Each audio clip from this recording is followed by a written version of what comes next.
Hey guys, so I wanted to show you how I do my cross stitching. This is something that I do whenever I'm hurting enough to where I don't want to be active, but where, I can still sit up enough to be able to work on this, which happens quite often.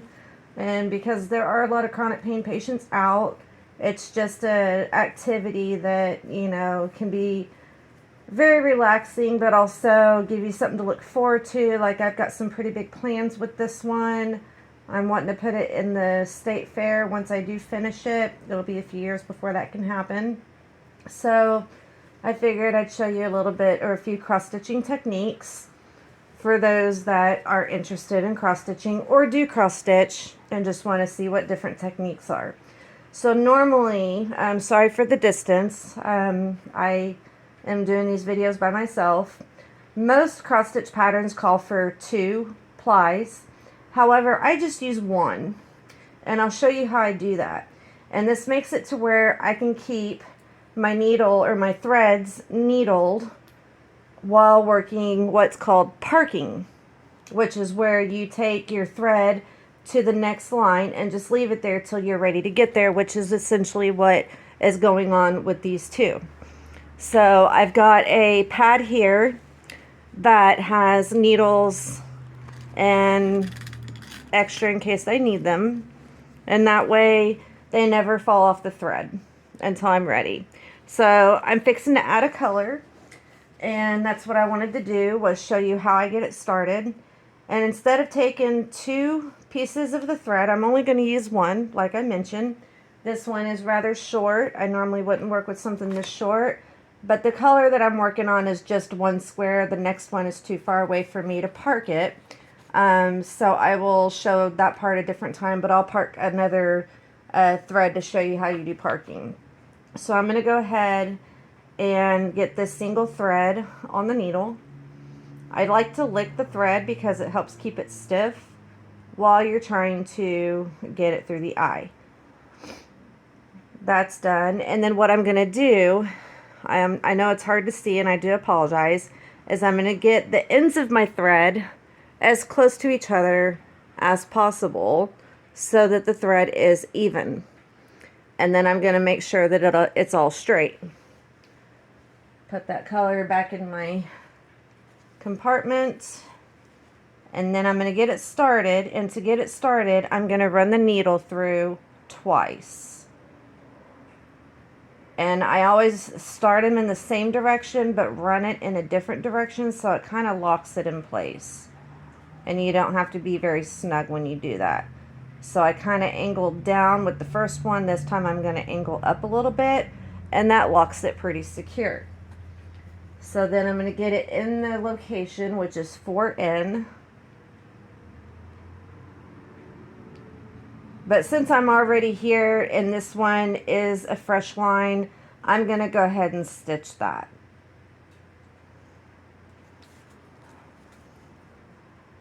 And since it is the only color that or the only place on any of these lines in the future, or coming up, sorry, I'm having a hard time talking, I am going to go ahead and cut this color off.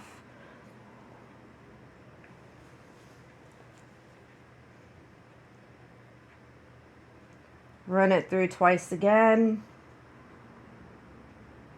And it doesn't matter if you run the needle up or down the first time, but whichever direction you want to go the opposite direction the second time. Okay, so now that I can stay on the work on the other ones, I'm going to go ahead and start on this next one, which is going to be, I'm going to do the other one so I can show you parking. So I'm doing this side, and this one only belongs on one part of this line.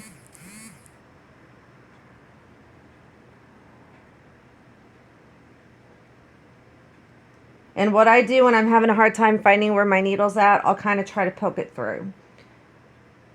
So since I finished that color for this line, I'm going to park it on the next line where it's supposed to go, sorry, which is going to be right If you guys can see, I am poking my needle through to find it. This is an odd angle for me.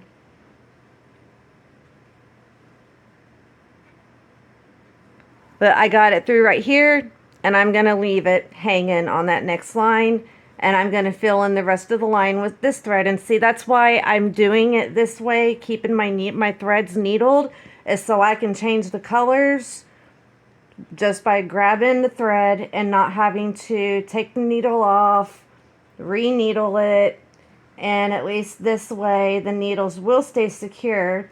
The only drawback is the threads never are never used evenly. So when you do run it over the top, I kind of tug on the back to make sure that that top part, that second stitch, is laying flat, because sometimes it won't always lay flat.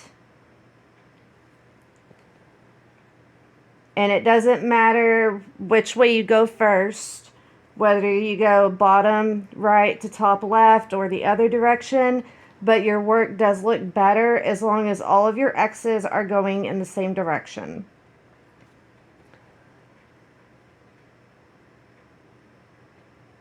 And this is just something that I created on my own.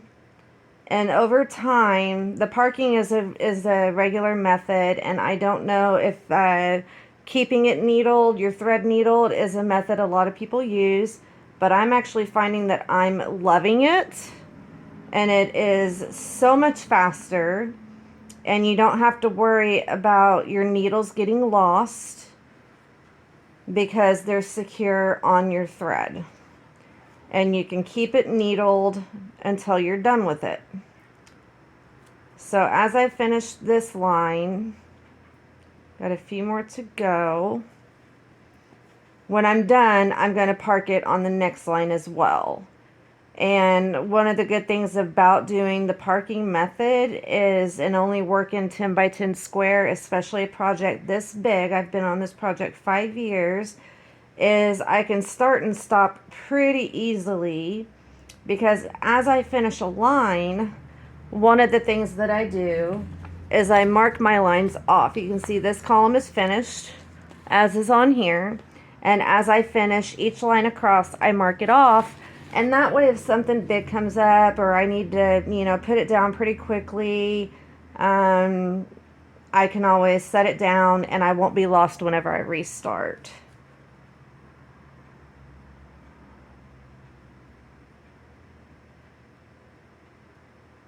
And again, if you do use this method every so often, you're going to want to kind of pull on the back just a little bit to make sure that the thread that is on the top is laying flat like it should be. Because the thread will not, it will twist and not be even as you stitch. And so it helps to keep it untwisted as you go, which is what I just did.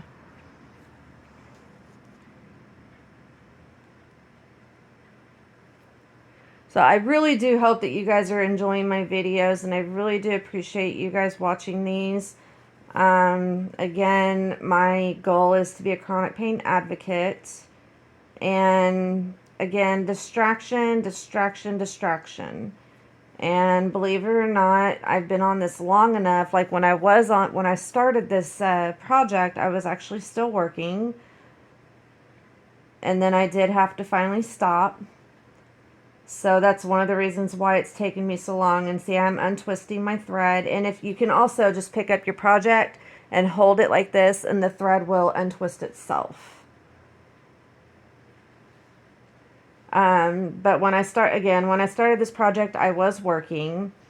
And that's one of the reasons why it's taken so long. Whereas now I can pretty much spend as much time on it as I want to, and as long as I can sit. Now, because I'm where I have another thread part, I'm kind of going to hold that in the direction it's going to be stitched, because the threads do get pierced, and that helps it lay right whenever I get to it. So now that this line is finished, once I get this piece in here,